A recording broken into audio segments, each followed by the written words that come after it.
기도하고 주님이 주신 말씀을 나누도록 하겠습니다. 기도하겠습니다. 주님,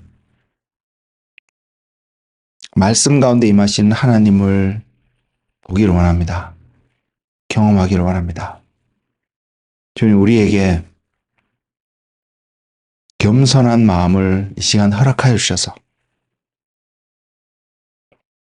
선포되어지는 그 말씀이 하나님으로부터 온 말씀인지를 알고 하나님 앞에 순종으로 화답하는 그런 은혜가 이곳에 있는 모두에게 넘치도록 성령님 다스려 주옵소서. 역사하여 주옵소서. 우리의 마음을 만져 주시옵소서. 말씀하옵소서. 예수님 이름으로 기도드렸습니다. 아멘. 제가 오늘 여러분과 함께 나눌 하나님 말씀은 빌립보서입니다. 빌립보서 2장 12절 한 구절 말씀에서 시작하고자 합니다. 빌립보서 2장 12절입니다.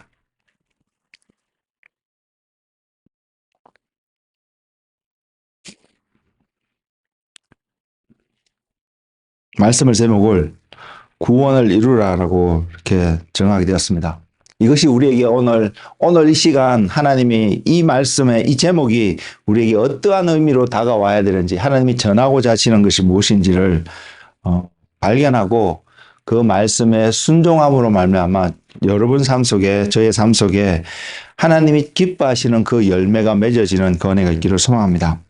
빌립보서 2장 12절입니다. 그러므로 나의 사랑하는 자들아 너희가 나 있을 때뿐 아니라 더욱 지금 나 없을 때도 항상 복종하여 두렵고 떨림으로 너희 구원을 이루라.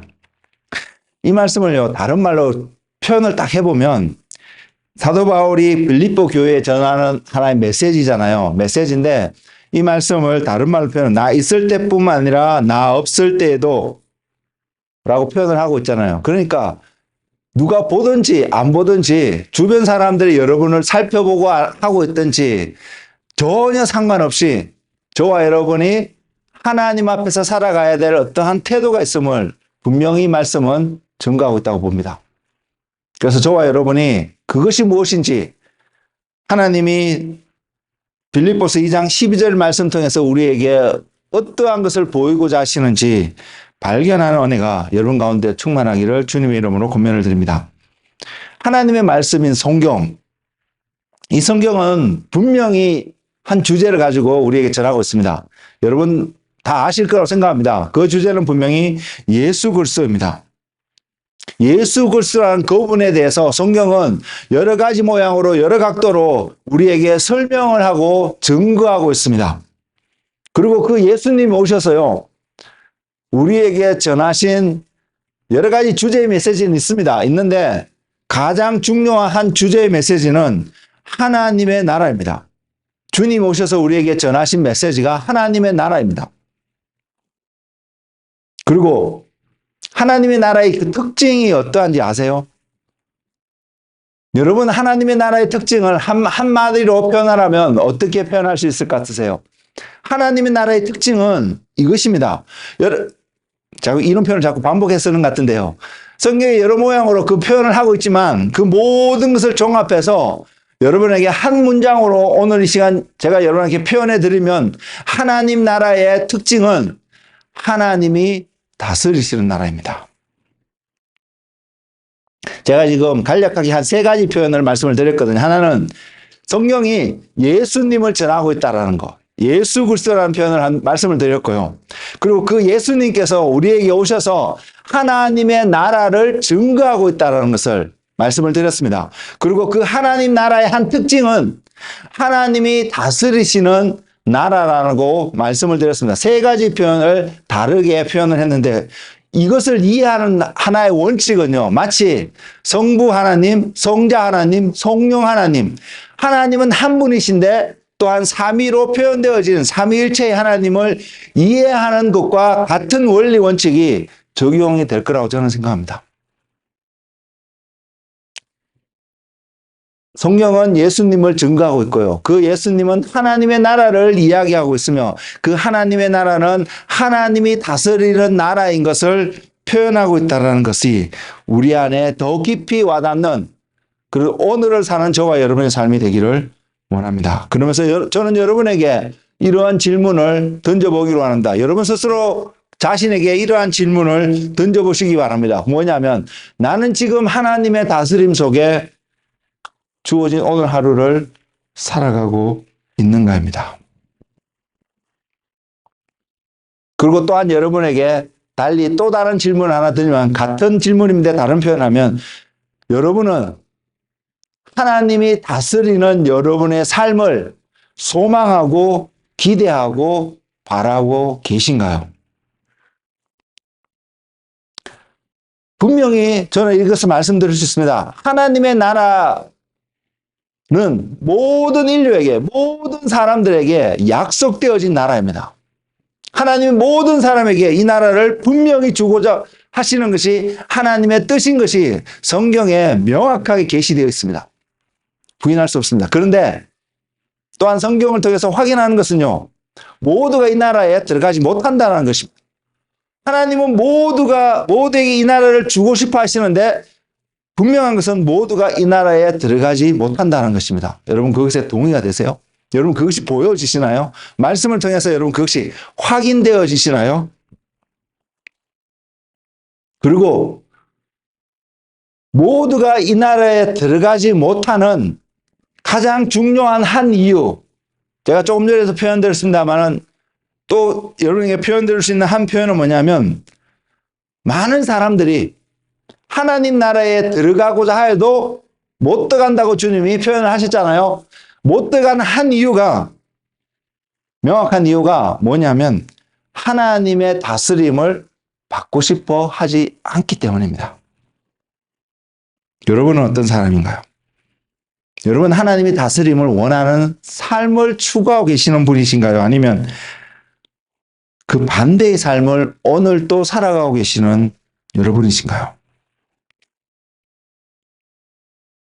달리 표현하면요, 만일 저 자신도 그렇고 여러분이 구원의 확신을 가지고 살아가고 있다, 나는 죽으면 천국 갈 거야, 그 확신이 있다라고 고백을 하신다면, 그렇게 믿고 지금 살아가고 계신다면 그 고백 속에서는 분명히 이것을 내포하고 있습니다. 포함하고 있습니다. 무엇이냐면 나는 하나님이 다스리는 삶을 살기를 원합니다 라는 고백 말입니다.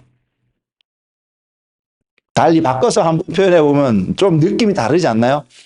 나는 하나님이 다스리는 삶을 살고 싶습니다라는 고백을 할 수 있다면 나는 구원의 확신을 갖고 살아가는 사람입니다 라고 말할 수 있다는 사실입니다.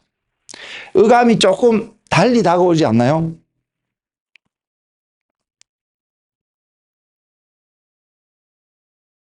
그래서 구원의 확신을 가지고 살아가고 있다는 그 고백이 진짜인 고백, 그래서 그 사람의 삶 속에서 나타날 수밖에 없는 하나의 열매는 바로 하나님의 나라를 기다리고 소망하는 삶을 이 땅에서 살아가게 된다는 것입니다. 그럼 우리에게 질문해 볼 수 있죠. 나는 하나님의 나라를 기다리고 소망하면서 지금 이 땅에서 살아가고 있는가 하는 말입니다. 여러분 하나님 나라를 소망하고 살아가고 계세요? 그 하나님 나라를 얻기 위해서, 내가 그 하나님 나라를 들어가기 위해서 지금 여러분 앞에 놓여 있는 수많은 것들, 많은 것들과 모든 것들과 바꿀 수 있는 준비가 되셨나요? 여러분 어떤 사람인가요? 여러분 이 질문 앞에 여러분 그냥 한 귀로 듣고 한 귀로 흘리지 마시고요. 매 순간순간 여러분이 뭔가를 선택하고 뭔가를 결정하고 뭔가를 행하실 때마다 이 질문이 기억나서 하나님 앞에서 이 질문을 대답하면서 여러분이 요 앞에 놓여있는 길을 가시고 선택을 하시고 살아갈 수 있는 그것이 여러분에게 은혜라고 고백하실 수 있는 그런 한 분 한 분 되시기를 주님의 이름으로 권면을 드립니다. 주님이 오시기 전에요, 광야에서 외치는 소리가 있었습니다. 여러분 아마 이미 한 번쯤은 다 들어보신 이야기일 거라고 생각합니다. 그 소리의 주인공은, 그 목소리는 바로 세례 요한이었습니다. 세례 요한이 광야에서 외친 한 주제의 메시지는 회개하라, 천국이 가까이 왔다였습니다. 예수님도 동일하게 똑같은 메시지를 정하셨습니다. 40일 광야에서 시험 받으시고 권능으로 갈릴리로 돌아오실 때에 예수님이 전하신 첫 번째 메시지의 주제가, 그리고 마지막 메시지의 주제도 아마 그것이라 저는 믿습니다. 그 메시지는 세례요한과 똑같은 표현, 회개하라, 천국이 가까이 왔다였습니다. 그렇다면 여러분은 그것을 생각해 보셨나요? 왜 하나님의 나라가 사람들 가운데 다가오고 있는데, 또 오늘을 사는 저와 여러분 삶 속에도 분명히 하나님 나라가 우리에게 가까이 오고 있는데, 전진하고 있는데, 왜 하나님께서 회개해야 될 것을 회개하라고 말씀하셨는지, 왜 회개를 그 앞에 한 조건으로 붙이셔서 하나님의 나라가 다가오고 있다라고 전하셨는지, 그 이유를 여러분 한번 생각해 보셨나요? 그 이유는 분명히 이것입니다. 달리 말해서 회개가 여러분 삶 속에, 제 삶 속에 필요한 한 가지 이유는요, 그리고 하나님의 나라가 다가오는데 회개가 먼저 있어야 되는 조건으로 우리 앞에 딱 앞에 말씀하신 그 이유는요, 하나님의 나라는 의의 나라이기 때문입니다. 마태복음 5장 20절에 주님은 이렇게 말씀하셨습니다. 뭐라고 말씀하시냐면, 내가 너희에게 이르노니 너희 의가 서기관과 바리새인보다 더 낫지 못하면 결코 천국에 들어가지 못하리라. 제가 종종 이런 표현을 쓰는데, 그 의가 무엇이든 간에 관계없이 우리가 먼저 기억해야 될 것은 하나님의 나라에 들어가는데 주님이 하나 보여주신 한 조건이, 너희 안에서 발견되어질 수 있는 어떤 의가 서기관과 바리새인보다도 낫지 못하면 결단코 천국에 들어가지 못한다라고 이야기하고 있다는 것입니다. 이것을 다른 말로 표현하면, 하나님 나라에 들어가는데 하나님이 기준이 삼으시는 어떤 의가 있다는 것을 성경은 분명히 보여주고 있습니다. 왜요? 하나님의 나라는 의의 나라이기 때문입니다. 사도 바울이 고린도 교회에게 보낸 편지글 속에서도 비슷한 이야기, 좀 더 그냥 구체적으로 표현하고 있는 이야기가 있습니다. 그것을 제가 읽어드리겠습니다. 고린도전서 6장 11절입니다. 불의한 자가 하나님의 나라를 유업으로 받지 못할 줄을 알지 못하느냐? 미혹을 받지 말라. 음행하는 자나 우상 숭배하는 자나 간음하는 자나 탐색하는 자나 남색하는 자나 도적이나 탐욕을 부리는 자나 술 취하는 자나 모욕하는 자나 속여 빼앗는 자들은 하나님의 나라를 유업으로 받지 못하리라. 너희 중에 이와 같은 자들이 있더니 주 예수 그리스도의 이름과 우리 하나님의 성령 안에서 씻음과 거룩함과 의롭다 하심을 받았느니라. 두 가지를 이야기하고 있거든요. 첫째는 불의한 자가 하나님의 나라를 유업을 받지 못한다고 명확하게 이야기하고 있습니다. 그리고 마지막에 읽었던 11절에 너희 중에 이와 같은 자가 있었다라고 이야기합니다. 어떤 자요? 불의한 자. 또 어떤 자요? 하나님 나라를 유업으로 받지 못하는 어떠한 삶을 살아갔던 자들이 고린도 교회에 있었다고 분명히 이야기합니다. 우리는 어떨까요? 한번 물어볼까요? 음행을 여러분 하세요? 우상 숭배? 이거는 조금 예스라고 대답할 수 있는 여지가 좀 있을 것 같기도 한데요. 간음, 탐색, 남색, 도적질, 탐욕, 술 취하는 것, 모욕하는 것, 속여 빼앗는 것.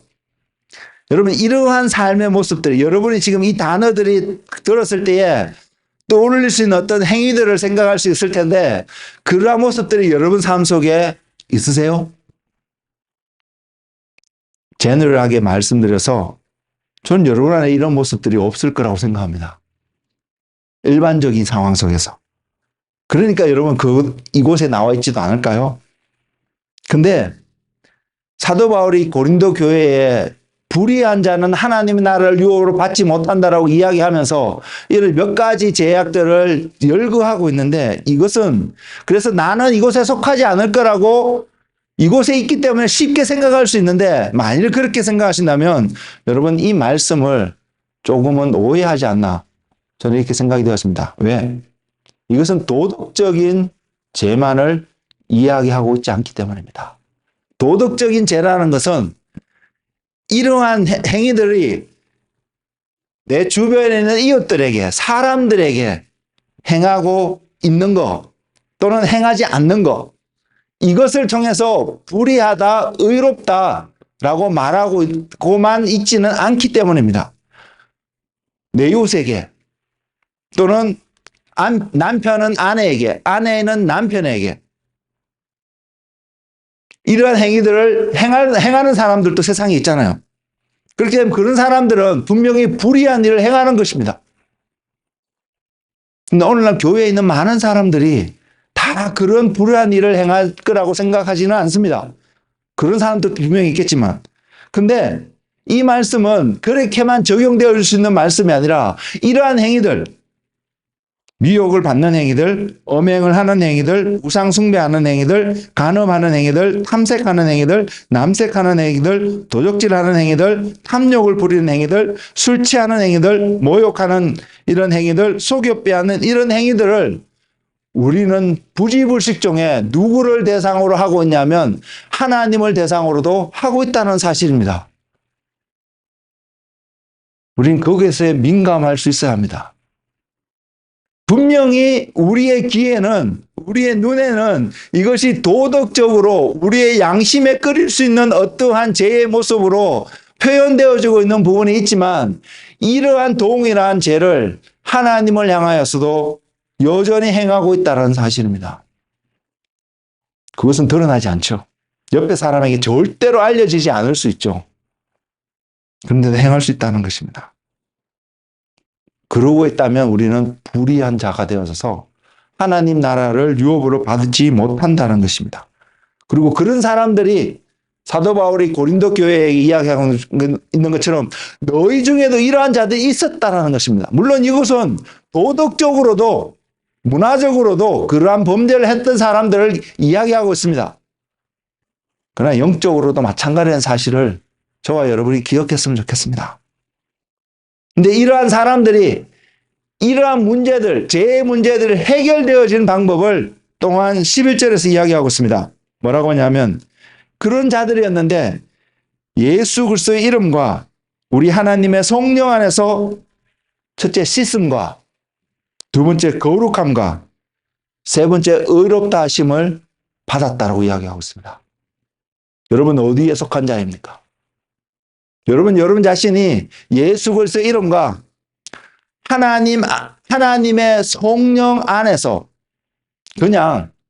그냥요 씻음과 거룩함과 어렵다 하심을 받았다는 것이 아니라 예수 그리스도의 이름과 하나님의 성령 안에서 씻음과 거룩함과 어렵다 하심을 받았다라고 여러분 믿으시나요? 여러분 그 믿음이 있으시나요? 지금의 여러분의 삶을 여러분 스스로 점검해 보면서 내가 지금 예수님의 이름과 나의 하나님의 성령 안에서 씻음과 거룩함과 어룩함을 받았다라는 믿음이 여러분 삶 속에 지금 가지고 계시나요? 저는 이렇게 표현하고 싶습니다. 내가 지금 구원의 확신이 있다라고 고백할 수 있는 그 사람은 저는 분명히 이 모습이 열매 맺어지고 있다고 생각합니다. 결국 이 말씀은 누가 하나님의 나라를 유업으로 받을 수 있는지를 명확하게 보여주는 말씀 아닐까요? 여러분 그렇게 생각들지 않으세요? 그래서 우리는 이런 결론을 분명히 내릴 수 있습니다. 하나님의 나라는 의의 나라이기 때문에 오직 의로운 자만이 들어갈 수 있다는 사실을 말입니다. 그리고 그 의는요 아무에게나 주어지지는 분명히 않습니다. 그 의를 얻는 길을 성경은 또한 명확하게 이야기하고 있습니다. 전 여러분이 모른다라고 말하고 싶지 않습니다. 그 의는 하나님으로부터 오는 의입니다. 하나님만이 우리에게 부여하실 수 있는 그 의입니다. 그리고 그 의를 얻는 데는 성경은 명확하게 우리에게 표현하고 있는 표현이 이 의는 믿음으로만 오직 믿음으로 말미암아 이 의를 얻을 수 있는 것을 명확하게 이야기하고 있습니다. 그래서 우리는 이 기준에 우리 삶을 돌이켜볼 수 있습니다. 내가 믿고 있느냐? 라고 생각해보면 내가 이 의를 얻은 자로서의 삶을 살아가고 있는지 아닌 자의 삶을 살아가는지 또한 볼 수 있습니다. 그리고 그 믿음 속에는 예수 그리스도의 이름과 우리 하나님의 성령 안에서 살아가고 있는, 그래서 씻음과 거룩함과 의롭다 하심을 얻은 저와 여러분의 모습이 발견되어질 것이기 때문입니다. 그리고 그 믿음은, 그래서 얻게 되는, 의를 얻게 하는 바로 그 믿음은 하나님이 여러분 자신을 다스리시는 분이다라는 고백이라는 말로 또 표현되어질 수 있지 않을까요? 만일 여러분의 가치관이, 여러분의 생각하는 어떤 것이, 여러분이 계획하는 어떤 것이 하나님이 인정하시는 모습이 아니라고 느껴진다면, 그렇게 깨달아지는 한 부분이 있다면, 아니 달리 좀 더 쉽게 표현해서 이것이 하나님이 다스리는, 하나님이 나를 다스리는 삶의 모습으로 내 자신이 드려지기를, 표현되어지기를, 하나님께 인정받고 싶어하는 태도가 전혀 없다라면 그 사람은 다른 어떤 것이 필요하지 않을 것입니다. 딱 하나가 필요합니다. 돌이키는 삶, 회개하는 삶. 만일 그 사람이 하나님 나라에 들어가고자 한다면 말입니다. 여러분은 어떤 사람이세요? 여러분 하나님 나라에 들어가고자 하는 사람이세요? 아니면 그냥 이 땅에서 잘 살다가 그냥 죽으면 되지, 뭐 이렇게 생각하는 사람이세요? 저는 우리가 하나님 나라에 들어가기를 힘쓰는 한 사람 한 사람 되기를 원합니다. 그렇다면 그렇게 힘쓰는 한 사람 한 사람이라면 우리는 하나님의 다스림 속에, 하나님이 말씀하시는 그 기준 속에 우리가 얼마나 부합되는지, 맞춰가고 있는지 그 삶을 돌이켜볼 수 있는 은혜의 삶이 되기를 소망합니다. 그럴 때에 우리가 그 기준에 도달하지 못했다면 회개할 수 있지 않을까요? 돌이킬 수 있지 않을까요? 하나님으로 도는 그 의는 빛입니다. 빛이 우리에게 비춰지는 것입니다. 근데 우리라는 사람들 속에, 일반적인 우리라는 사람의 본성 속에서는 이 의 가운데 어떤 의요? 하나님이 우리에게 비추시는, 하나님이 약속하시고 하나님이 기뻐하시는 그 의 속에 살아가고자 하는 마음이 우리에겐 전혀 없습니다. 그럼에도 불구하고 우리에게 한 의가 있는데요.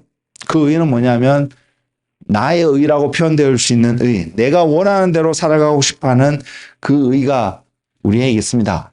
그래서 그 의가 우리에게 나타나는 표현은 뭐냐면 무엇이 옳으냐, 무엇이 틀렸느냐를 판단하는 기준으로 많은 경우에 사용되어지는 것을 바라봅니다.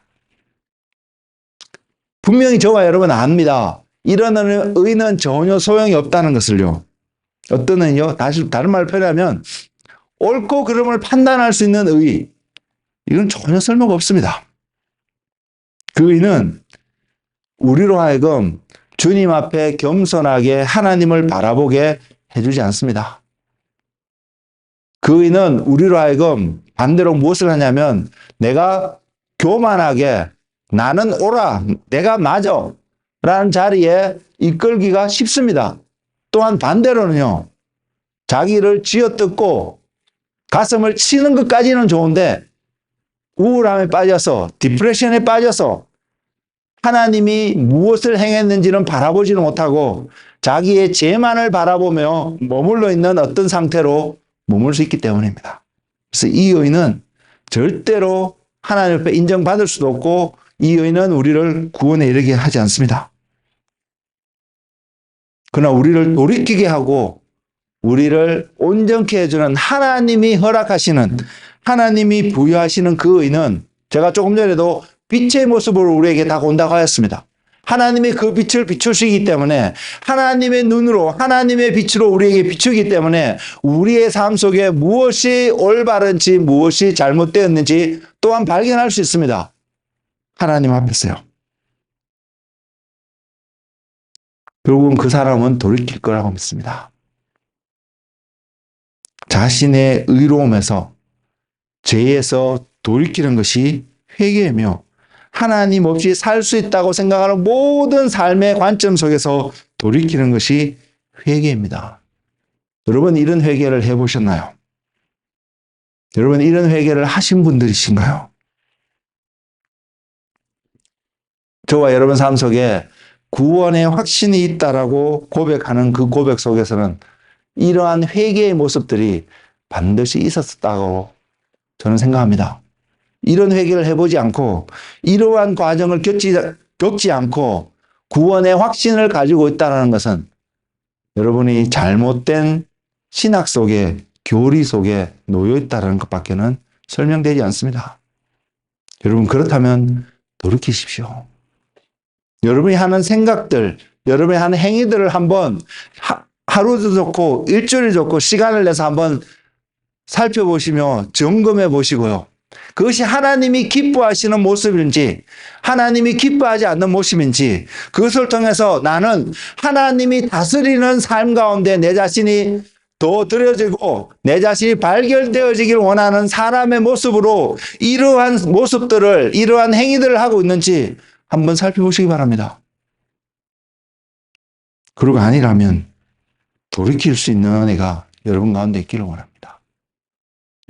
여러분 자신을 정당화하는 자리에 가지 마시고 여러분을 돌이킬 수 있는 그러한 은혜의 자리에 여러분이 있는 그 여러분의 모습을 발견하는 여러분이 되시기를 주님의 이름으로 권면을 드립니다. 고린도서 6장 11절에 분명히 이렇게 이야기하고 있습니다. 너희 중에 이와 같은 자들이 있더니 주 예수 그리스도의 이름과 우리 하나님의 성령 안에서 씻음과 거룩함과 의롭다 하심을 받았다고 말입니다.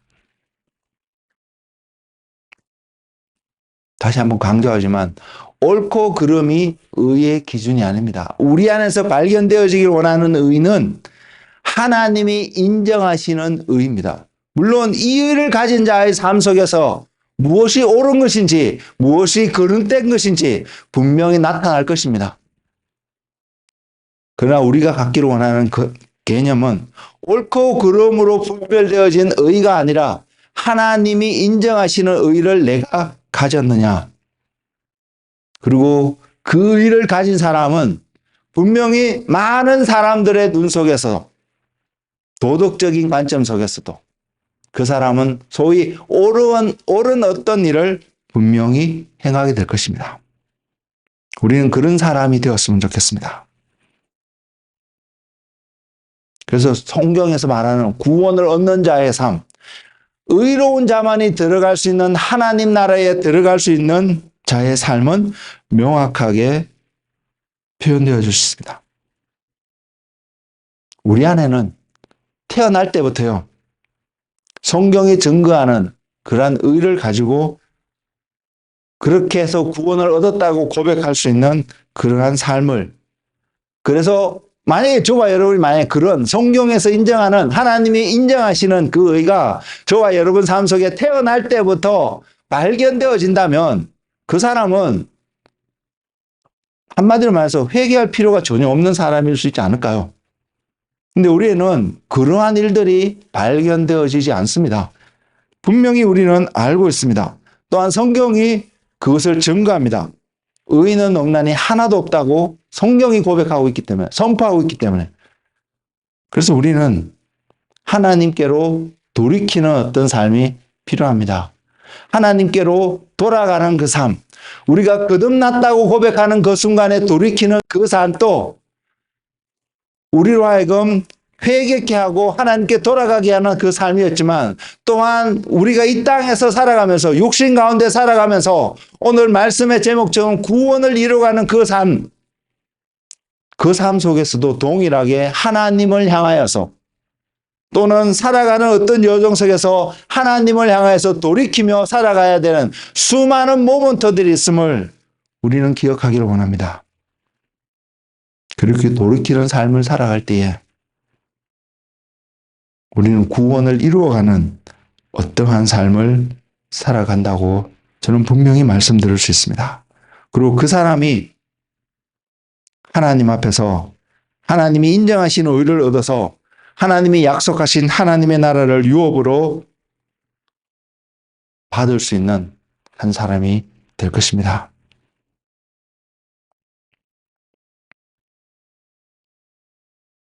하나님께서 분명히요, 하나님 나라에 들어가는 길을 분명히 보이셨습니다. 하나님의 나라는 의의 나라이기 때문에 의가 아니면 아무도 들어갈 수 없는데 성경이 의는 없나니 하나도 없다고 했기 때문에 기본적으로 아무도 들어갈 수 없는데 갈 수 없는 나라였는데 하나님께서 그 나라를 의의 나라로 보여셨다라는 이유는 그 이유는 또한 하나님께서 그 모든 사람들이 그 의의 나라에 들어갈 수 있는 길을 보이셨다는 것을 이야기하고 있습니다. 우린 그 이야기를 들어서 알잖아요. 그리고 그 길이 예수 그리스도인지 저와 여러분이 모르는 사람이라고 생각하지 않습니다. 이것을 바라보았던 예수님의 제자들이 사도행전에서요, 이렇게 표현했습니다. 그 길을. 예수님이 길이란 하나님 나라에 들어가는 길이라는 것을 표현하는 제자들이 고백하고 표현하고 있는 표현들, 사도행전에서 표현하고 있는 한 표현들을 제가 여러분에게 읽어드리겠습니다. 사도행전 4장 12절인데요. 다른 이로서는 구원을 받을 수 없나니 천하 사람 중에 구원을 받을 만한 다른 이름을 우리에게 주신 일이 없음이라 하였더라. 여러분 이거 믿어지시나요? 아니, 여러분이 믿고 안 믿고를 떠나서 세상에서 들려오는 메시지와 이 말씀, 예수 그리스도 외에는 구원을 얻을 수 없다라고 하고 있는 이 성경의 말씀하고 비교해 보면 다름을 느낄 수 있지 않나요? 여러분 이 말씀이요, 예수님을 궁극적으로 이 말씀을 들었던 사람들이 예수님을 모르는 사람들에게는 한데 예수님을 몰랐던 사람들에게 전했던 메시지가 아니라요, 모세의 오경을 통하여서 하나님이 전하고 있는 메시지를 들었고요, 배우고 있었고요, 나름의 프랙티스하고 있는 그러한 사람들을 향하여서 예수님의 제자들이 메시아이신 예수님을 발견하고 경험하면서 하나님이 우리에게 주신 길이 바로 예수 그리스도 한 분밖에 없구나라는 사실을 깨닫고 그들에게 전하는 말씀입니다. 하나님을 전혀 몰랐던 이방인들에게 전했던 메시지가 아니라는 것입니다. 모세의 오경을 알고 암기하고 열심히 살아가고 있는 그 사람들에게 하나님 앞에 나아가는 길이, 달리 표현하면 하나님 앞에 의롭다 하심을 인정받을 수 있는 것이 모세의 오경을 아는 것이, 그것을 프랙티스하는 어떠한 삶이 아니라고 선포하고 있는 사실입니다. 하나님을 안다라고 하나님을 배우고 있다고 했는 사람들에게 하나님이 보내신 예수 그리스도를 보지 못하는 결과를 얻게 될 수밖에 없는 그들의 모습들, 여러분 먼저 보이시나요? 동일한 원리를 여러분 자신에게 한번 적용해 보시기 바랍니다. 여러분은 오늘날을 사는 저와 여러분의 삶은 예수님이 메시아인 것을 알고 있습니다. 여러분 알고 계시죠? 예수님이 메시아인 거 여러분 모르시나요? 이곳에 예수님이 메시아라고 모르는 사람은 없다고 저는 생각을 하는데, 그리고 하나님은 사랑의 하나님이신 거 모르신 분이 계시나요? 하나님이 우리에게 은혜를 베풀어 주지 않으면 우리가 매 순간 또 살아갈 수 없다라는 거, 요거는 조금 모를 수도 있겠지만 기본적으로 여러분 이거 모르시는 분들이라고 저는 생각하지 않습니다.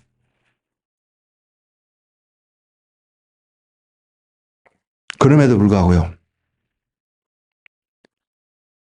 하나님의 사랑과 은혜가 우리를 구원에 이르는 줄을 알고 있다고 고백할 수 있음에도 불구하고 그 사랑과 은혜 가운데 살아가는 그 삶이 어떠한 삶인지를 전혀 인식함이 없는, 깨달지 못하는, 마치 광야에서요, 이스라엘 백성들이 매일 날마다 하늘로부터 내려오는 신령한 음식, 만나를 먹고 반석에서 나오는 신령한 물을 매일 먹고 하나님의 인도하심을 경험하는 가운데 살면서도 살았음에도 불구하고 그곳에 그 자리에 있었던 대다수의 사람들, 퍼센트로 따지면 99. 몇 퍼센트 되지 않을까요? 대다수 사람들이 가나안에 들어가지 못했던 출애굽했던 1세대의 사람들과 삶들과 동일한 삶을 저와 여러분 오늘날 살아가고 있지 않나요? 성경은 명확하게 이야기합니다. 그들이 가나안 땅에 들어가지 못한 이유는 그들이 하나님을 몰라서요. 그들이 하나님을 경험하지 못해서 하나님이 주신 초자연적인 하나님이 주신 놀라운 하나님의 은혜를 경험하지 못해서 그들이 가나안에 들어가지 못했다라고 성경은 이야기하고 있지 않습니다. 히브리서 3장 18절에서 19절에 이렇게 기록하고 있습니다. 또 하나님이 누구에게 맹세하사 그의 안식에 들어오지 못하리라 하셨느냐 곧 순종하지 아니하던 자들에게 아니냐. 이러보건대 그들이 믿지 아니함으로 능히 들어가지 못한 것이라. 하나님의 은혜를 알고요. 하나님의 사랑을 알고 이야기할 수도 있고요. 가르칠 수도 있고요. 나눌 수도 있는데 대다수의 많은 이스라엘 백성들, 광야 생활했던 출애굽했던 사람들이 가나안에 들어가지 못했습니다. 이유는 순종이라고 표현하고 있는데 그것을 떠나서 지금 히브리서 3장 19절에서는 그들이 믿지 아니함으로 들어가지 못했다고 말합니다. 이게 히브리서 3장 18절 19절에서 마치는 말씀이고요. 히브리서 4장 1절에 그래서 어떠한 결론을 히브리서 기자는 증거하고 있냐면 그러므로 우리는 두려워할지니 그의 안식에 들어갈 약속이 남아있을지라도 너희 중에는 혹 이르지 못할 자가 있을까 함이라. 이 말씀이 오늘 우리 삶 속에 반드시 적용되어야 될 하나님의 한 말씀이 아닐까요? 그러므로 우리는 두려워할지니 그의 안식에 들어갈 약속이 남아있을지라도 우리 전부 다 이 약속을 가지고 있는 사람들 아닌가요? 하나님 나라에 들어갈 약속을 가지고 있다고 고백하는 것이 또한 구원의 확신 아닐까요? 너희 중에 혹 이르지 못할 자가 있을까 함이라. 성경이 왜 이 말씀을 기록하여서 후대의 사람들에게 저와 여러분을 포함한 모든 사람들에게 전하고 있을까요? 오늘 우리에게 주신 본문으로 주신 말씀 두렵고 떨림으로 너희 구원을 이루라고 하는 말씀과 히브리서 4장 1절에 있는 이 말씀 두려움으로 두려워할지니라고 표현하고 있는 이 말씀과 동일한 두려움을 이야기하고 있습니다. 우리는 이 두려움이 필요합니다. 저와 여러분이 구원을 이루어가는 삶을 살아가기를 원한다면 그래야겠다라고 느낀다면 우리는 이 두려움이 필요합니다. 이 두려움이 뭔지 아세요? 이 두려움은 하나님을 경외하는 두려움입니다. 이 두려움을 우리가 갖고 있을 때요. 이것을 우리가 경험하고 알고 배우게 될 때에 우리는 우리의 삶을 하나님 앞에서 사람들 앞에서도 마찬가지입니다. 거룩함으로 우리의 삶을 이끌어 갈 것입니다. 이 두려움은요. 하나님을 하나님답게 섬길 수 있도록 우리를 만들어 갈 것입니다. 그리고 그래서 하나님을 하나님답게 예배하고 섬기는 어떠한 자리에 우리의 삶을 들어가 있는 저와 여러분의 모습을 발견할수록 저는 분명히 말씀드릴 수 있습니다. 여러분은 이것을 고백할 것입니다. 이것이 은혜로구나. 이것이 은혜로구나.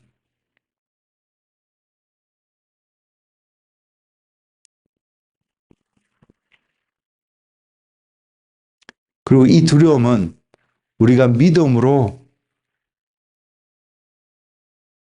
믿음이 아니면 하나님께로부터 오는 그 의를 받을 수 없다는 것을 알게 해주기 때문에 하나님을 바라보게 해줄 것입니다. 그리고 저와 여러분이 이 두려움을 정말로 맛보고 그 두려움 가운데 살아가면 우리는요, 하나님을 사랑하는 연인이 될 것입니다. 굉장히 모순적인 표현을 제가 하고 있습니다. 하나님을 두려워해야 되는데 하나님을 사랑할 수 있다는 것을 이야기하고 있기 때문이에요. 하나님을 사랑하면 여러분 하나님을 두려워하지 않을 수 있습니다. 근데 하나님을 두려워하시면 여러분 하나님을 사랑할 수 있습니다. 하나님을 두려워하시면 하나님이 주신 은혜가 어떤 은혜인 줄 알고 그 은혜에 감사하는 삶을 우리는 살아갈 수 있습니다. 저는 우리가 이러한 사람이 되었으면 좋겠습니다. 다시 말씀에 처음 했던 한 부분으로 돌아가세요. 저와 여러분은 너무나 쉽게 죄에 빠진 가운데 살아갑니다. 빠질 수 있습니다. 왠지 아세요? 우리 내면 속에 어떠한 메시지가 계속해서 메아리 주었냐면, 그래서 죄에 빠지게 되는데 그 메시지는 뭐냐면 하나님이 다스리는 삶을 원하지 않아. 그 메시지가 우리에게 계속해서 들려줄 수밖에 없습니다. 이 땅 가운데 육신 가운데 살아가는 우리들에게요. 그래서 우리는 죄에 갇혀있는 우리의 모습을 쉽게 발견할 수 있습니다. 근데 하나님을 두려워하는 이 마음은요, 우리가 이것을 제대로 경험하고 이것을 일상 속에서 정말로 프랙티스하고 살아갈 수 있다면 우리는 이 죄에서 돌이킬 수 있는 삶을 분명히 살아갈 수 있습니다. 죄에서 돌이킬 수 있는 삶을 고백하기 때문에, 갈망하기 때문에 그 사람은 하나님이 다스려지는 삶을 갈망할 수 있습니다. 넘어질 수 있는 부분들을 간과하지 않습니다. 그러나 우리에게 세워질 기준은 바로 이 하나님을 향해서 우리가 이 두려움으로 하나님 앞에 나아가고 있느냐는 것입니다. 이 두려움 가운데 저와 여러분이 하나님을 예배하고 있느냐는 것입니다. 우리가 하나님을 예배한다는 것은 바로 이 두려움 가운데 우리 자신이 노출되어지고 우리 자신이 하나님 앞에 표현되어지고 있는 한 모습인 것을 여러분 깨닫는 은혜가 여러분 가운데 있기를 원합니다. 하늘 보좌에서 하나님을 찬양했던 서랍들의 모습들 여러분 기억나지 않으세요? 그들이 두 날개로는 자기의 얼굴을 가리고 두 날개로는 자기의 발을 가리고 두 날개로는 하나님 앞에서 날면서 그들이 선포했던 예배의 모습이 있습니다. 그 모습은 거룩하다, 거룩하다, 거룩하다 였습니다. 4개, 6개의 날개가 있었는데 4개의 날개로 자신을 하나님 앞에서 가렸습니다. 그리고 나머지 2개의 날개로는 또한 하나님 앞에 자신을 나타냈습니다. 그리고 하나님을 예배했던 모습이 여러분 찬양으로 거룩하다 거룩하다 거룩하다 부른다고 해결되는 모습이 아닙니다. 4 날개로 자신을 가리고 2 날개로 하나님의 임재 앞에 머물게 했던 그들의 그 모습이 표현되어지는 모습이 거룩하다 거룩하다 거룩하다입니다. 하나님의 거룩함을 높이고요. 또한 그 하나님의 거룩하심 때문에 자신들도 그렇게 변화되어져 가는 그 모습을 예배하고 있는 그 하늘의 예배. 우리의 예배는 그러한 예배가 되었으면 좋겠습니다. 우리는 그러한 예배를 드리는데 우리의 마음을 쏟고 하나님 앞에 나아가는 그러한 우리가 되었으면 좋겠습니다. 그래서 구원을 이루어가라고 하는 말씀 앞에서 우리는 이 메시지를 들었으면 좋겠습니다. 이 진리를 발견하였으면 좋겠습니다. 구원을 이루어가는 그 삶은 바로 거룩함을 완성해가는 삶이라고요.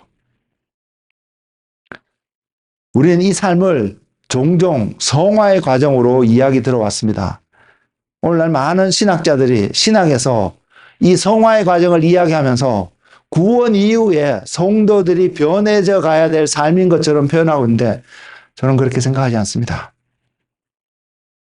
이것은 우리가 하나님 나라에 들어가기 위해 반드시 필요한 하나의 조건인 것을 저는 봅니다.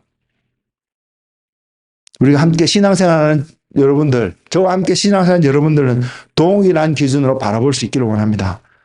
성화의 과정이라고 표현될 수 있는 거룩함은 내가 하나님 앞에 설 수 있는, 하나님 앞에 하나님의 나라를 유업으로 받을 수 있는 하나님이 조건으로 내세운 구원의 과정인 것을, 그리고 우리는 이것을 우리의 힘으로 이룰 수 없습니다. 그래서 우리는 주님을 바라볼 수밖에. 또한 고린도전서 아까 조금 전에 읽었던 그 말씀 속에서도 너희가 이러한 사람들 중에 있던 자였지만 이제는 예수 그리스도의 이름과 우리의 하나님 안에 성령 안에서, 하나님의 성령 안에서 깨끗함과 거룩함과 의롭다 하심을 받은 자가 되는 바로 그 여정 가운데, 그 삶 가운데 있는 저와 여러분들이 발견되어지시는 은혜가 우리 가운데 있기를 소망합니다. 그래서 우리가 그 거룩함 가운데 한 걸음 한 걸음 나아가면 우리는 정말로 하나님을 예배하는 자리에 진짜로 한 걸음 한 걸음 나아갈 것을 말입니다. 하나님 보좌 앞에서 하나님을 예배했던 그 서랍들과 마찬가지로 말입니다. 저는 이것이 믿음으로만 얻어줄 수 있는 삶이고, 그리고 이것이 우리의 삶을 표현하는 영적인 삶이라고 저는 믿습니다. 그래서 이 영적인 삶을 살아가는 그 사람은 하나님 앞에 올바른 예배를 드리는 한 사람이 될 것을 말입니다. 그 사람이 바로 하나님이 찾으시는 예배자가 아닐까요? 제가 오늘 예배를 시작하기 전에도 그 말씀을 드렸는데, 예배는 찬양이 아닙니다. 예배는 찬양 그 너머에 있는 그 하나님을 바라보고 대면하는 어떠한 모습입니다. 어떠한 삶입니다. 시편 100편 4절에 이렇게 선포합니다. 감사함으로 그의 문에 들어가며 찬송함으로 그의 궁전에 들어가서 그에게 감사하며 그의 이름을 송축할지어다. 제가 왜 이 말씀을 여러분에게 드리냐면 그 문에 들어가는 방법이 감사함입니다. 그리고 궁정에 들어가는 길이 찬양하는 것입니다. 감사는 하나님이 우리에게 행하신 어떤 일들을 해서 우리가 하나님께 감사를 올려야 되는 바로 그것을 이야기하고 있고요. 찬양은 하나님의 위대하심을 선포하는 어떤 것을 말하고 있습니다. 이 두 가지 것은 예배의 중요한 요소인 것은 분명한 사실입니다. 그러니까 내가 이것을 했다고 우리가 하나님 앞에 온전히 예배 드렸다고 생각하지 마시라는 것입니다. 예배의 한 모습인 것은 맞지만 이것이 예배를 다 표현할 수 있는 것이 아닙니다. 예배는 바로 그 하나님을 대면하는 것입니다. 위대하신 하나님을 대면하는 것이고요. 그 위대하신 하나님이 저와 여러분에게 베푸신 수많은 어떤 일들을 행하신 바로 그 하나님을 대면하는 자리가 예배하는 자입니다. 저와 여러분은 그 하나님을 대면하는 자리에 우리 자신을 드리고 있나요? 그 하나님 앞에 나아가는 우리의 삶의 태도를 거룩함이라는 단어 외에 다른 말로 표현할 수 있을까요? 하나님 앞에 구별되어진 이 삶이라고 하는 말 외에 다른 말로 표현할 수 있을까요? 이 삶이 믿음의 삶이라는 그 표현 외에 다른 말로 표현할 수 있을까요? 그리고 이 삶을 살아가는 그 삶이 구원을 이루어가는 삶이라고 표현되어지지 않을까요? 여러분 어떠한 삶을 살아가고 계세요? 오늘도 여러분 예배 드리고자 이 자리에 나왔고 하나님 앞에 여러분 자신을 표현하는 자리에 나오셨는데 여러분의 태도는, 여러분의 마음은 정말로 오늘 말씀이 보여주는 것처럼 하나님 앞에 거룩함으로, 하나님 앞에 정결함으로 하나님을 대면할 수 있는 합당한 모습으로 여러분 이 자리에 나와 계시나요? 우리는 그 자리에 그 모습으로 하나님 앞에 나갔으면 좋겠습니다. 하나님을 대면할 수 있는 모습. 모세가 하나님을 대면할 수 있었던 것처럼. 그러나 아론의 두 아들이 하나님을 잘못 드린 불륜에서 무너지는, 죽는 그러한 모습이 아니라 다윗이 하나님 앞에 감사함으로 찬양함으로 예배할 때에 하나님의 그 임재 가운데서 응답하여 주셨던 것처럼 그 믿음의 예배를 드리는 저와 여러분의 삶이 되기를 원합니다. 하나님 앞에 그 모습을 그 하나님 앞에 우리 자신을 드려줄 수 있는 그러한 믿음의 삶을 살아가는 저와 여러분이 되기를 소망합니다. 우리는 하나님 앞에 서야 합니다. 우리는 매 순간순간 하나님 앞에 서는 연습을 해야 합니다. 그리고 하나님 앞에 서기 위해서는 우리에게 주어진 방법은 딱 하나밖에 없습니다. 그것은 십자가, 주님의 십자가밖에 없습니다. 그래서 우리는 주님의 보혈이 오늘도 필요한 존재입니다. 사랑하는 성도 여러분, 히브리서 기자는 우리에게 이것을 권면하고 있습니다. 히브리서 4장 11절에 있는 말씀인데요. 그러므로 우리가 저 안식에 들어가기를 힘쓸지니 이는 누구든지 저 순종하지 아니하는 본에 빠지지 않게 하려 함이라. 안식에 들어가는 그 힘을 쓰는 그 한 모습은 불순종하는 모습이 아니라 순종하는 모습인 것을 성경은 분명히 보여주고 있습니다. 그리고 히브리서 4장 14절에서 16절에서 이렇게 표현하고 있습니다. 그러므로 우리에게 큰 대제사장이 계시니 성천하신 이 곧 하나님의 아들 예수시라. 우리가 믿는 도리를 굳게 잡을지어다. 우리에게 있는 대제사장은 우리의 연약함을 동정하지 못하실 리가 아니요 모든 일에 우리와 똑같이 시험을 받으신 이로되 지혜는 없으시니라. 그러므로 우리는 긍휼하심을 받고 때를 따라 돕는 은혜를 얻기 위하여 은혜의 보좌 앞에 담대히 나아갈 것이니라. 하나님의 보좌 앞에 안식에 들어가기를 힘쓰는 우리의 모습이 어떠한 과정을 통해서 나가야 될 것을 성경은 분명히 보여주고 있습니다. 안식은 주님 안에 하나님의 임재 안에 머무는 삶 아닐까요? 그거 외에 다른 어떠한 삶의 모습도 우리가 안식했다라고 말할 수 없습니다. 그래서 저와 여러분은 바로 그 안식에 들어가기를 오늘도 힘쓰는, 그래서 하나님 앞에 구별되어진 거룩함의 모습으로 하나님 앞에 예배하는 자로 나올 수 있는 그런 한 사람 한 사람이 되기를 주님의 이름으로 고면을 드립니다. 기억하십시오. 거룩함이 없이는 아무도 주를 볼 수 없다고 말입니다. 주를 보지 못하는 자가 주님의 안식에 덜 머물 수 있을까요? 그러므로 오늘 우리에게 구원을 이루라고 말씀하시는 하나님의 말씀은 바로 우리의 삶이 거룩함의 자리에 들여지고 나아가서 거룩함의 열매를 맺는 그 삶을 살아야 되는 하나님의 명령인 것을 듣고 그 하나님의 말씀 앞에 순종하는 한 사람 한 사람 되기를 예수님의 이름으로 축복을 드립니다. 기도하겠습니다. 주님,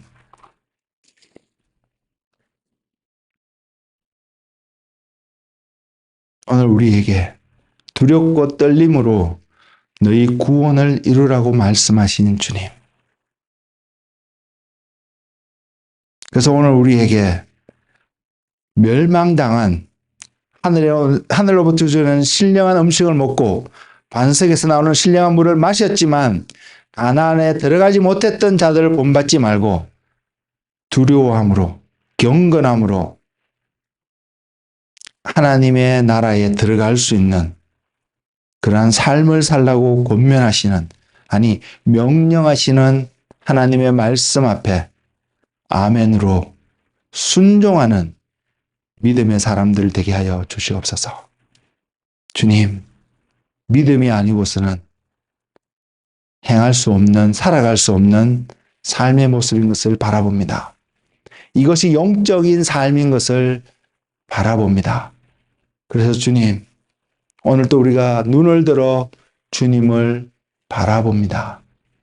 주님, 우리에게 당신이 약속하신 성령을 허락하셔서 하나님 앞에 온전히 드려질 수 있는 거룩의 옷을 입고 하나님 앞에 나아갈 수 있는 믿음의 자녀가 될 수 있도록 성령님, 우리 가운데 오셔서 우리에게 기름 부으시고 만져주시옵소서. 그래서 하나님이 찾으신 바로 그 한 사람의 예배자가 되어져서 찬양과 감사와 그 삶의 너머에 계시는 거룩하신 하나님의 임재 안에서 안식을 누리는 하나님의 자녀가 되게 하여 주시옵소서. 예수님의 이름으로 기도드렸습니다.